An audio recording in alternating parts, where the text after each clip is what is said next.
On today's show, Darius Garland dropped 51 points and the Cavs lost. We'll talk about all that and more. I want to thank you for making Locked On Cavs your first listen every day. Remember, we are free and available wherever you get your podcast. Today's episode is brought to you by LinkedIn. LinkedIn Jobs helps you find the qualified candidates you want to talk to faster. Post your job for free at linkedin.com/LockedOnNBA. You are Locked On Cavs, your daily Cleveland Cavaliers podcast.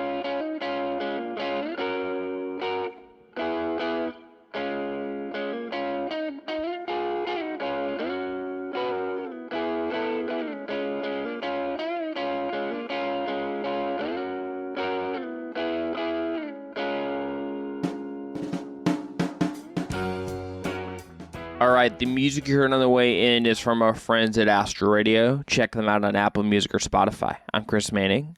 That's Evan Dammarell. We're Locked On Cavs. Evan, Cavs-Wolves was an interesting one in a number of different ways. Cavs' 4th straight loss. Darius Garland scored 51. First NBA player this season to score 50-plus points. Joel Embiid would do it later in the night, but Garland was first. No Donovan Mitchell, no Jared Allen, no Dean Wade. Lamar Stevens gets a start. Like, there's a lot to go in this game, but I think the only place to start is the Darius Garland of it all because, my goodness, what a game from Garland on a night where the comeback that never was only really happens because Garland was really, really good for much of this game, and in particular in the second half and in the fourth quarter. Yeah, I mean, if you're just a basketball enthusiast, this game against the Timberwolves had you howling for a good time. But if you're a Cavaliers fan, your tail is between your legs after this one, because I would say this is probably, of the 4 losses the Cavs have had, probably the most frustrating one at the end of the day, just because the Cavs just had no momentum heading into this game, really, because they got a sucker punch in the first quarter, but they clawed their way back in. And yeah, Darius Garland stole the show, and he kind of took center stage. And I asked him about it post-game, and he somewhat mockingly said his eye's still not 100%. So just to put that into context, and physically, he's just not okay either. He's getting over being sick.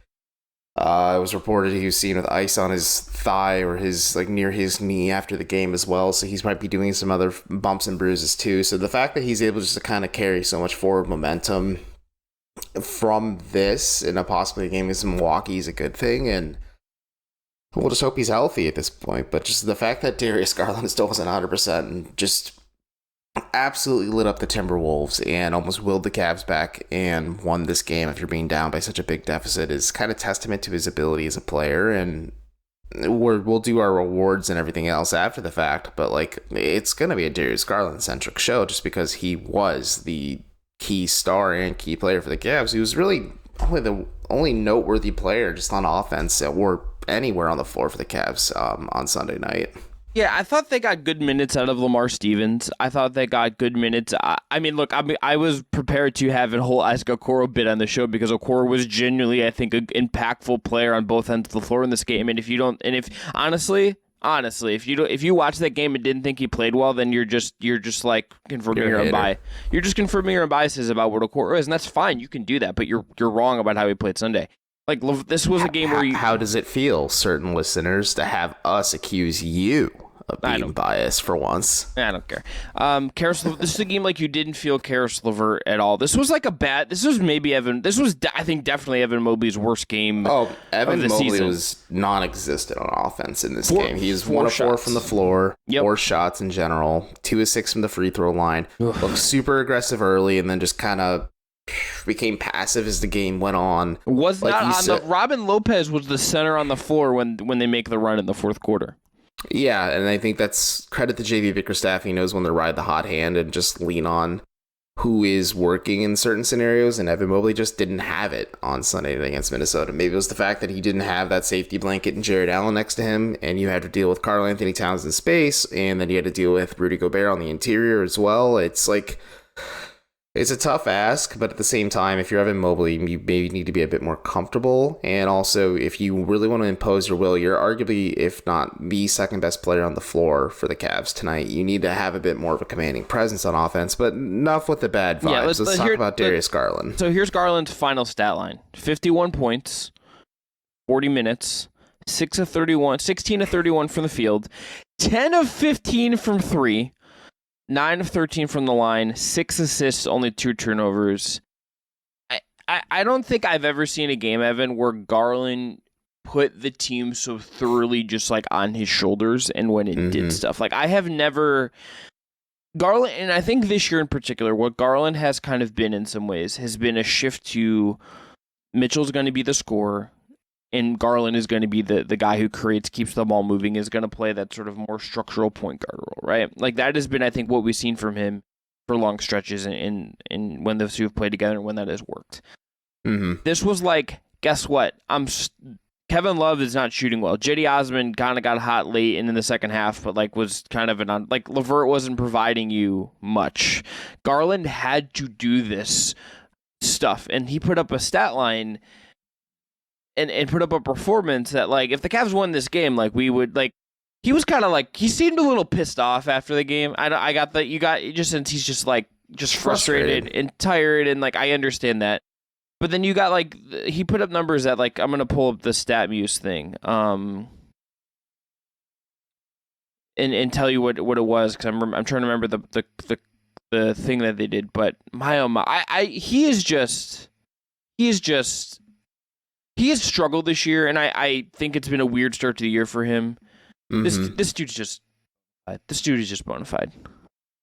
Yeah, he's only a season removed from being an all-star. He took a dramatic leap in year 3. I think we know he's capable of games like this, but like you said, he has to take more of a reserve role in the new offensive hierarchy for Cleveland, where Donovan Mitchell's kind of that bona fide bucket getter for you, and Darius is more of the table setter on offense who can still get his shot when he needs to as well, and he's still trying to maybe figure out that fine balance between the two. And as you said, he was a little frustrated after this game because he was asked several times about the performance itself and just the accolades he's racked up, and the fact that, like, he's broken quite a few Cavs records, and, you know, this is the first 50-plus point scoring outburst for an NBA player this season. But he's like, that's great, but we didn't win, so he doesn't care about the accolades. And then he went on to say, like, listen, that's just how this team works. Like, none of us really want to have, like, a dominant scoring night. We'd rather just win and win with each other. And I'm like, yeah, that's nice. And it's good to hear. And I think that's the right mentality to have, especially from a guy who's only his 4th year in the league. Like, if you were a young rising star, I think maybe you'd feed into the hype a little bit more despite the win or the loss at this point. But it's certainly reassuring. You could see the frustration really boil over when the Cavs weren't able to corral Anthony Edwards' miss in the closing moments, and it resulted in Cedi Osman fouling Taurean Prince. You watch Darius Garland walk over to the broadcast table and, like, slam his fist in frustration. Yeah. Just because, like, he probably knew, like, that was the play that probably sealed Cleveland's fate, because, like, the momentum was completely back in Cleveland's end of the floor, and, like, he was just unconscious from 3-point range. I think if the Cavs maybe ran a little bit more screens instead of using Darius as, like, a Steph Curry type player, we're like, okay, Darius, just pull up and rip it. And, like, yeah, he was 10 to 15, but maybe running a bit more of your offensive structure will help too. But again, we're 13 games into the season. It's not a 13-game season at this point. It's an 82-game season. But this is a very encouraging thing, like you said, just because Darius has struggled up to this point, just trying to maybe figure out that fine balance between being the lead facilitator while still trying to get your shot, all while getting a guy who is just a bona fide bucket getter in every level of the floor. Yeah. And playing off of him as well. And I think that's just the quiet concern you and I have had, and several people have had, where, listen, it's great Donovan Mitchell is just putting up these insane stat lines, but Darius Garland isn't fully comfortable playing with him yet. And you saw some of the struggles on the West Coast road trip where, like, Garland just kind of looked like he was in and out of it a little bit. And this is just kind of an encouraging reminder to some folks that were a bit more naysayers to say, like, oh no, Darius Garland still has it. It's just he's still trying to figure out how to play with a co-star now. I logged on Twitter for the first time in like several days on Sunday during this game, and like people were tweeting about how people were doubting Garland. I'm just like, this is why Twitter sucks. You hope Elon Musk just burns this platform to the absolute ground. Well, he already is. And but, again, okay, folks, these athletes aren't your friends. It's okay. Moving on. Darius Garland, only 2 players in Cavs history have scored more in a single game than Garland this one. LeBron James and Kyrie Irving. Ever heard of them? Evan, NBA history. Here are the only players that have posted 50-plus points, 10-plus threes, and 5-plus assists in a game in NBA history. Are you ready? Yes. Stephen Curry. Ever heard of him? Damian Lillard. Ever heard of him? Kyrie Irving. Ever heard of him? James Harden. Ever heard of him? Klay Thompson. You keep asking me if I've heard of these guys, and no, I haven't. Tell me more. Klay Thompson. Ever heard of him? And Darius Garland. He's the 6th player in NBA history to do that. 6 all time. You didn't ask me if I've heard of Darius Garland. Well, I know you have. We've been talking about him for almost 10 minutes. You're letting them know, as the Cavs would say. Good Lord. Okay. For those of you that are wondering if we're being too positive about a game where the Cavs got their butts kicked in the first quarter and lost their 4th straight, segment 3, we're going to talk about that and what a 4-game losing streak really means for the Cavs at this point in time, so stay tuned for that. Also in segment 2 coming up, we are going to get into our game awards, which means we're probably going to talk more about Darius Garland. But I'm going to talk about Okoro and Stevens because I'm a sicko. But want to first go into our first ad break, and today's episode is brought to you by LinkedIn. These days, every new potential hire can feel like a high-stakes wager for your small business. You want to be 100% certain that you have access to the best qualified candidates available. That's why you have to check out LinkedIn Jobs. LinkedIn Jobs helps find the right people for your team faster and for free. All it takes is filling out the right information and clicking a few buttons, and you'll be searching for that next great team member. Then add your job in the purple hashtag hiring frame to your LinkedIn profile to spread the word that you're hiring. Simple tools like screening questions make it easy to focus on the candidate with just the right skills and experience, so you can quickly prioritize who you'd like to interview and hire. Finding the right team member is paramount to ending the year strong, and you need the right tools to do it. LinkedIn is that tool. That's why small businesses are rating LinkedIn Jobs #1 in delivering quality hires versus leading competitors. LinkedIn Jobs helps you find the qualified candidates you want to talk to faster. Post your job for free at linkedin.com/LockedOnNBA. That's linkedin.com/LockedOnNBA to post your job for free. Terms and conditions apply.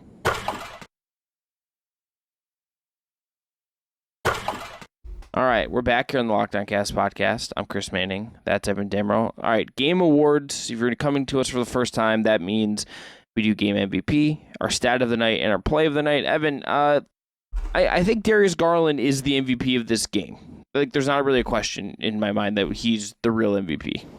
Yeah, you're absolutely correct. I think honorable mentions should go to Lamar Stevens and Isaac Okoro in this one, too. Those, I think, were our original picks before Garland kind of went unconscious in the second half and just started willing the Cavs to victory there. Actually, and for a fact, I do know that those were our picks before we just based on us filling out the outline as we were going and sitting next to each other in the little press box. But yeah, Darius by and far was the best player for the Cavs tonight. And yeah, there's a lot of quiet concerns about some of the other issues the Cavs had, but it's the Darius Garland show at the end of the day. And this is a Cavs-centric podcast, so we'll be focusing on that. He was the best player for the Cavs. And yeah, that's all it is to it. Well, let's talk a little bit about Lamar Stevens and Okoro for a second. Let's start with Lamar. 5 of 10, 30 minutes, starts. 5 of 6 from the line, 6 rebounds, 1 assist, 15 points. Evan, what I liked about Lamar is, he and I think and Lopez really struggled defending Cat. So like it's not even like weirdly like I think he played particularly great on defense. What I thought really worked for him is that he cuts into the lane out of the corner. He moves on offense. He like provided on offense, got 6 free throw attempts, and like he was active and useful. And I just think Lamar is like.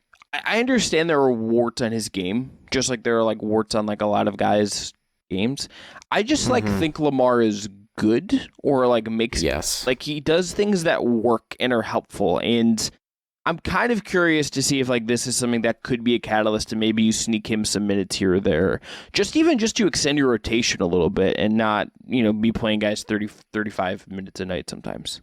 I agree with you on that assessment. I think if you had to like toss it up between him and Dean Wade, who are both NBA caliber players that are also reliable and ready, just like you said, Stevens has warts to his game and the fact that he's just not a 3-point shooter at all. And I think just because Wade provides you that avenue of spacing, and you've seen it work functionally well with like Donovan Mitchell and Darius Garland and spread pick and rolls. Like that's why Dean Wade gets minutes over Lamar Stevens when this Cavs team is fully healthy. But yeah, I agree. I think maybe this is a segue for him to show the coaching staff like, hey, maybe I do deserve 5 to 10 minutes a night. And maybe that evolves into more, kind of similarly to last season where he got a spot start, played really well for 2 games, I believe, for Cleveland, and then kind of carved out a spot at the back end of the rotation just because he was playing so freaking well. And like, it's hard to deny a guy playing well minutes and just say like, okay, we're going to put you back on ice, even though you played your butt off on defense and gave us like 8 to 10 points a night. So we'll see how this evolves. I think you're right. He didn't defend Karl Anthony Towns well. And the Cavs did a good job defending Karl Anthony Towns in general. But like, you watch Lamar Stevens hustle quite a bit. And I think him and Isaac Okoro, which this is my play of the night, it's just like the two of them trapped D'Angelo Russell at the top of the perimeter and forced Minnesota turnover. And then in turn, Darius Garland hit a 3-pointer that really shifted the momentum back to in their favor. And I think like Lamar Stevens just having such a sound understanding of defensive concepts and being so comfortable at times defending in space when he conventionally is supposed to be defending maybe 4s and 5s when he first came out of Penn State. It's testament to his pliability as a player and going from being a 4 to a 3 and also just like the Cavs player development side of things. But we can got a few praise on that later. But he was ready to go. Like, he hardly got minutes up until this point in the season. He was thrown into the starting lineup. He didn't really probably know until the game was about to start that he and Kevin Love were starting in place of Donovan Mitchell and Jared Allen in the starting 5. And he responded really well. He gave you a lot of solid minutes, and I think that's exactly what you need from a guy who is your 3rd or 4th depth piece, depending on where he fits in the position scheme of the roster. But yeah, I think just like you said, maybe to stretch out the rotation a little bit more, not go 7 to 8 players deep, expand to 9, 10, maybe even 11 if you want to, just to rest some of your key guys, because Darius is dealing with some issues physically. You don't want him playing 40 minutes a night if Donovan Mitchell's out for a bit. So lean on your depth. JB says like he's very comfortable and knows that like these guys are ready and equipped, and Lamar definitely backed up those sentiments from pregame. I know Cora played really, really good defense, and Anthony Edwards. He was by far the best defender on D'Angelo Russell, who was like unconscious for most of this game. Like only one Cavs player played good defense on D'Angelo Russell, and that was Isaac Okoro. 3-4 from the field, had some cuts, had 2 assists, or had the 1 assist, which is a nice little dive in, had 4, just was active and good and played with more confidence. Like, he played well, and I'm not going to tell you he scored. He scored 8 points. He's not going to come here and put up 15, but like really solid defense, played better than a lot of the guys. Was on like JB played him for most of the second quarter, and then played him for a chunk of the second half, and he earned he deserved to be there. He was good in this game, and that's just straight up fact. And I think if you're like piling on him, or like I saw tweets about like this is what. I hate Twitter. This is why Lamar Lamar should get all of Okoro's minutes. Like, you maybe just find a way to play them both if you can. Like, this isn't like neither of them are perfect, and people will go in a week be like, "Oh, Lamar missed a bunch of threes or isn't taking threes," and have these same issues. Like, that's just the reality of these guys. We got to move on. Evan, stat of the night. Well, just real quick, there's a way for both of them to be functional, and I think the Cavs do possess the spacing. It's just they need to lean a little bit more on those players because, I think Isaac Okoro and they're flawed. We'll talk about it in the third, maybe a bit too, but yeah, we have a hard 20-minute transition we got to make. Just real quick, stat of the night: 27 points. You had 27 points in the fourth quarter. Most in franchise history. That's crazy. That was your stat of the night. That's bonkers. Yeah. From Darius Garland, by the way. Yes, not just as the team.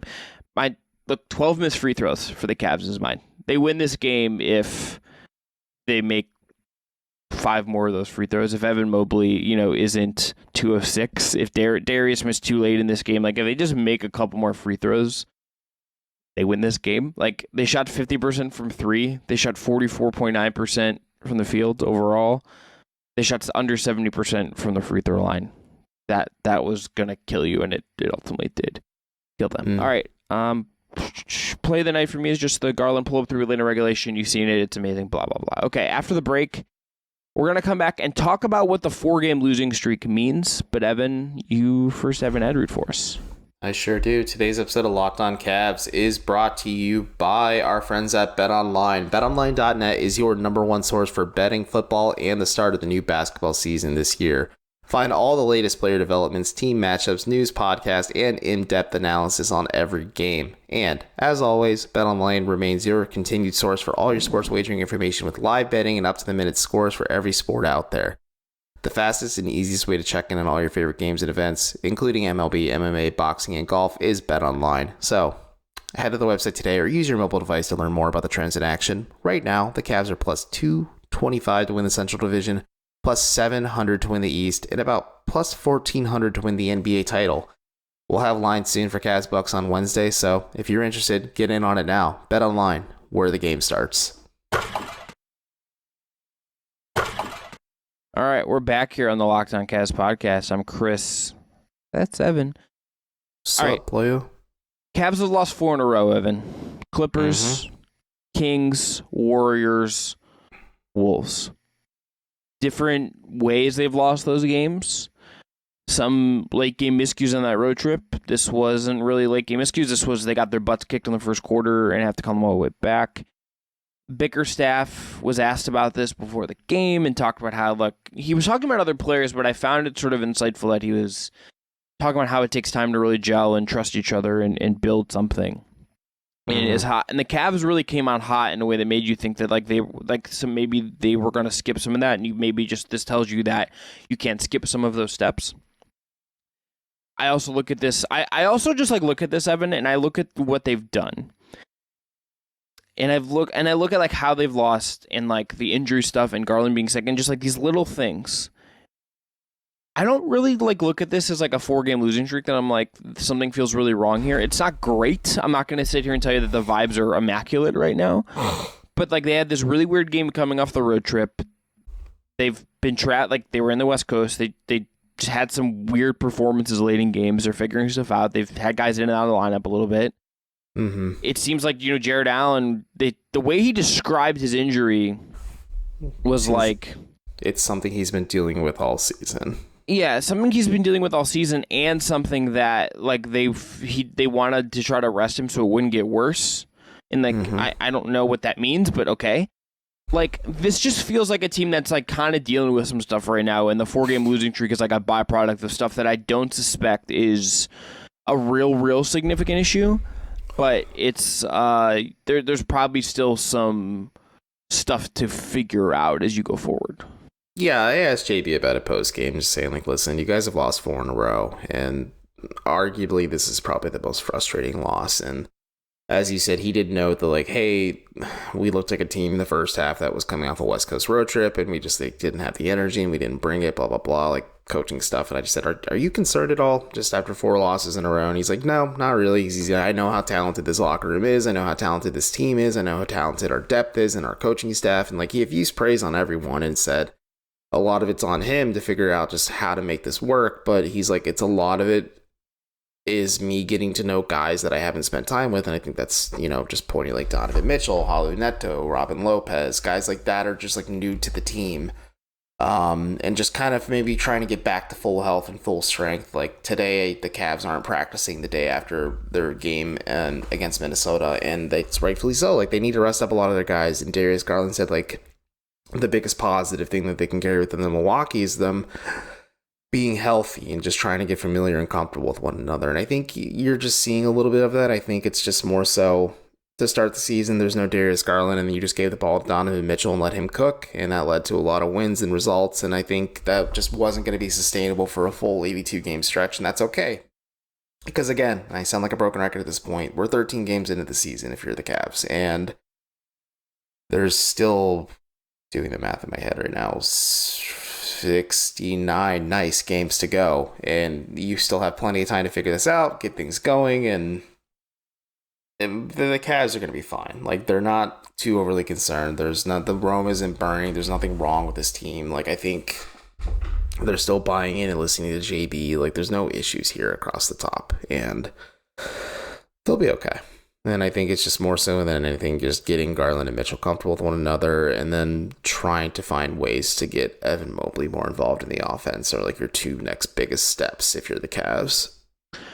Yeah, I think Karis LeVert has come down to earth a little bit. I think Jetty Osman has come back down to earth a little bit. You guys are going to have to find a happy medium with some of these role guys and figure some of that stuff out. Darius Garland being sick, Donovan Mitchell, maybe that ankle has been bothering him since the Boston game, right? You have these things that have, this is a team that I think desperately needs this Monday and Tuesday to not have to play an actual game That's what JB said pregame too. Is just hey, we're cognizant of the fact we play Milwaukee on Wednesday. We can afford to rest some of our guys Sunday, Monday, Tuesday, so that they're a little bit more loose and limber against a divisional foe, and maybe a team where this win will have a lot of significance in playoff standing down the line. I mean, I think they're going to be betting underdogs in that game. Milwaukee to me has been the best team in the league by a wide margin this year. And probably is a title favorite. They were my pick. I think coming into the year, they are my pick. Remaining so now, that team is ridiculous. Giannis is ridiculous. The Cavs are gonna have to play really, really well to play that game. And you hope you get everyone kind of hands on deck there. But it's a situation where you are navigating that. You're trying to figure all that out. And you're also just dealing with this stuff, and you don't get as much time to practice. And all these things, I think, just kind of pile up, and you're going to have these weird little spurts.